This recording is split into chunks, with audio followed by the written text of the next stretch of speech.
जळगाव जामोद तालुक्यातील खांडवी येथे 19 फेब्रुवारीला शिवजयंती निमित्ताने भव्य आरोग्य तपासणी शिबिर राष्ट्रवादी काँग्रेस पार्टी अजित पवार गट यांच्या वतीने संपन्न झाले।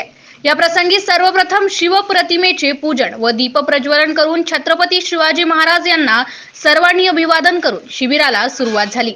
शिबिरादरम्यान एकूण 157 रुग्णांची तपासणी करून त्यात 14 रुग्णांचे ईसीजी व इतर रुग्णांच्या बीपी, शुगर इतर तत्सम तपासण्या करून रोग निदानासह मोफत गोळ्या व औषध वाटप करण्यात आले।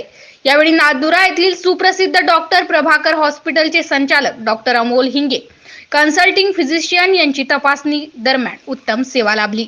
यावेळी राष्ट्रवादी काँग्रेसच्या महिला जिल्हाध्यक्ष अनुजाताई सावडे, जिल्हा उपाध्यक्ष रमेश पाटील, जळगाव जामोद विधानसभा मतदारसंघ अध्यक्ष रंगराव देशमुख, जिल्हा सरचिटणीस शेख जावेद, तालुकाध्यक्ष ॲडव्होकेट संदीप उगले, जळगाव शहराध्यक्ष तंजीर जमादार, जळगाव तालुका कार्याध्यक्ष रमेश तुरक यांची प्रमुख उपस्थिती होती। तालुका उपाध्यक्ष श्रीकांत उमाळे, संतोष पांडे, प्रकाश घोंगटे, दीपक मानकर यांनी विशेष परिश्रम घेतले।